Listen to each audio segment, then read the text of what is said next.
Sabe, o cinema brasileiro está olhando de novo para um dos períodos mais sombrios da nossa história. E a pergunta é, por quê, né? Por que agora? A gente vai entender o que está por trás dessa nova e poderosa onda de filmes sobre a ditadura militar e como tudo isso começou com um sucesso que, olha, pegou todo mundo de surpresa. Olha esse número, 5,8 milhões. É muita gente, né? Pois foi essa a quantidade de pessoas que foi ao cinema ver Ainda Estou Aqui. Um fenômeno, um verdadeiro fenômeno pós-pandemia. E não foi só sobre lotar as salas, sabe? Foi a prova de que o público brasileiro tá sim a fim de encarar o próprio passado, de frente. Só que o mais interessante é que Ainda Estou Aqui não foi um ponto fora da curva, um caso isolado. Pelo contrário, foi o estopim, a faísca que acendeu uma nova safra de pelo menos 6 produções que mergulham de cabeça nos anos de chumbo. E cada uma delas traz um olhar diferente, um ângulo único sobre as dores e a complexidade daquele tempo. Então, para a gente entender como essa onda se formou, a gente tem que voltar para o começo, para o filme que deu o pontapé inicial em tudo. A história é da Eunice Paiva, dirigida de um jeito incrível pelo Walter Salles e que, nossa, comoveu o Brasil inteiro. A força dessa mulher, que teve que criar 5 filhos sozinha depois que o marido foi assassinado pelo regime, é algo que te pega. O filme não foi só um sucesso de bilheteria, ele foi muito mais. Ele trouxe de volta um debate que é, assim, absolutamente necessário sobre as marcas que a ditadura deixou na gente. E aí, a gente volta para aquela pergunta inicial, né? Tá, mas por que agora? O que explica essa urgência, essa necessidade que tantos cineastas estão sentindo de voltar para um passado tão doloroso? Bom, para o ator Wagner Moura, a resposta bem direta, sabe? É que, para ele, a ditadura é uma ferida que ainda não curou. Simples assim. E num país que ainda lida com as sombras do autoritarismo, essa ferida parece, para muita gente, mais aberta do que nunca. E essa não é só a opinião dele, não. Outros cineastas, como a Flávia Castro, pensam parecido. Ela diz que, num tempo de tanto negacionismo histórico, é mais importante do que nunca lembrar. Ou seja, em tempos assim, o cinema vira quase uma ferramenta de resistência. Uma arma mesmo, contra essa tentativa de apagar a história. Fica bem claro que para esses artistas, a memória é um campo de batalha. E essa batalha pela memória se dá em várias frentes. Então vamos dar uma olhada agora em alguns desses novos filmes que estão trazendo perspectivas assim muito diferentes e fascinantes sobre a ditadura.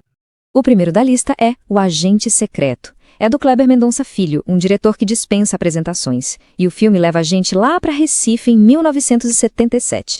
O legal desse filme é a ponte que ele cria entre o passado e, bom, o nosso presente bem recente. O próprio Wagner Moura, que está no filme, explicou que a ideia nasceu da sensação de ser perseguido por fazer a coisa certa que rolou no Brasil entre 2018 e 2022.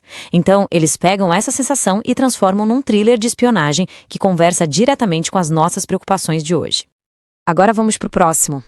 Por Nossa Causa, de um mestre do nosso cinema, o Sérgio Rezende. Ele é um diretor que tem uma carreira inteira dedicada a investigar a nossa história política em filmes, né?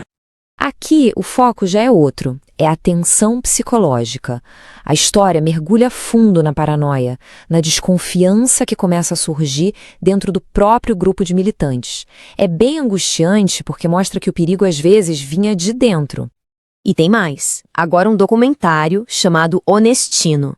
É uma obra, assim, fundamental para resgatar a história de um jovem que teve a vida e os sonhos interrompidos pela violência do Estado.